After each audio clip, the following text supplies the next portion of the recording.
Good afternoon, everyone. It's June 28th, 2023.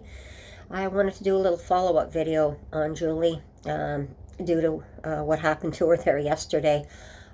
When she came in to see me, she was very, very upset, somewhat distraught, and certainly somewhat traumatized as well as what happened to her yesterday, finding three people overdosed all at the same time. That was more than a bit much on anyone, especially someone who's not trained for it or expects it. I mean, of course, this is expected definitely by all our first responders.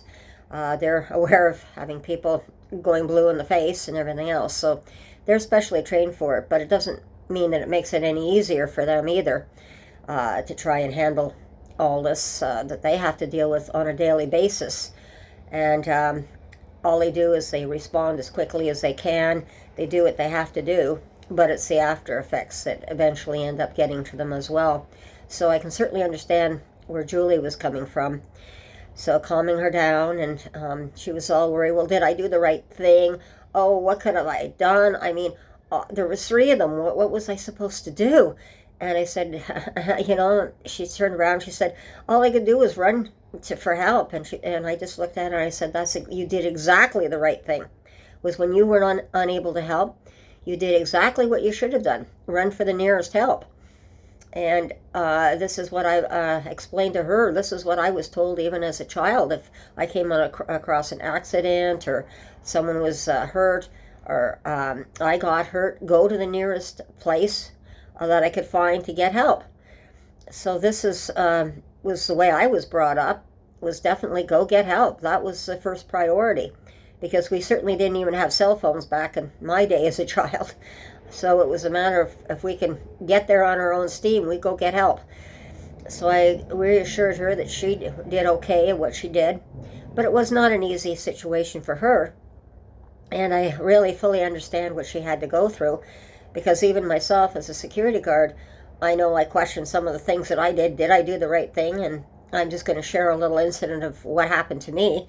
As a security guard, I was working the mall one day, and it was pretty horrible. I happened to look outside on the parking lot to see a man flipping all over the ground, and realizing that he was having a seizure, I took off out the door, and I did what I had to do at the time. I certainly wasn't trained for this at all, but I had a boyfriend at 14, he was 6'5", who was having seizures, so I knew immediately what I had to do, because his parents showed me in what incident he took a seizure in the car. We were in the back seat of the car, and of course back in those days it was a full seat in the front, and his parents were in the front. We were in the high-speed lane on the highway, and suddenly we had a medical emergency, and I had to jump up and go help him.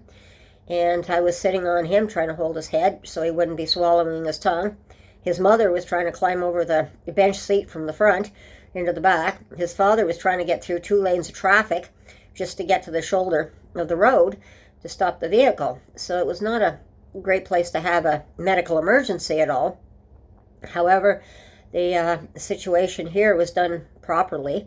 And then even with my being a security guard, I ran out.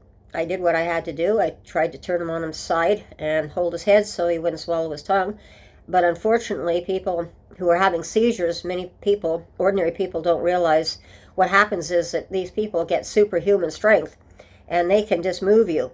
So here I am trying to sit on the shoulders. I had to literally order a couple of people, one person to sit on the hips and one person to sit on the feet, so I could do what I had to do. So I was glad till someone was able to get a hold of a phone. Of course, back then too, we didn't have cell phones either, so we had to go into the restaurant or somewhere to get a phone just to call for help. So I had settled the problem. They got an ambulance there, and then surprisingly enough, a couple of days later, this man came up to me and he asked if I was a security guard that helped the man in the parking lot a couple of days ago that was having the seizure, and I said yes, I was, and he identified himself as a person having that seizure. And he said, thanks to you, when I went to my doctor, this was the first time I ever had a seizure in my life, and the doctor's response was that what I did was I probably saved his life. So in that case, not even being a trained professional, just being in the situation and with something that I learned came in handy.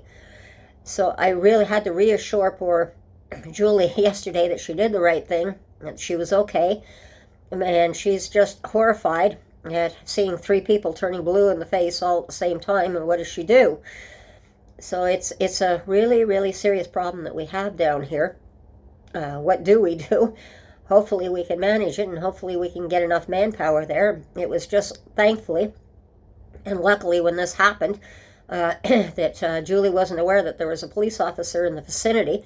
I guess he was going by, and by the time she got the 454 staff and everybody was with naloxone kits and running down the street, he sized up the situation very quickly. And because from what I understand, all of a sudden, Julie wasn't even aware of him there till he turned on the lights and the siren and did a U-turn in the middle of the street. And at the same time, I believe he probably radioed in for backup immediately, because she said, next thing I knew, the police cars are flying in from all directions, and the ambulances were coming in from behind.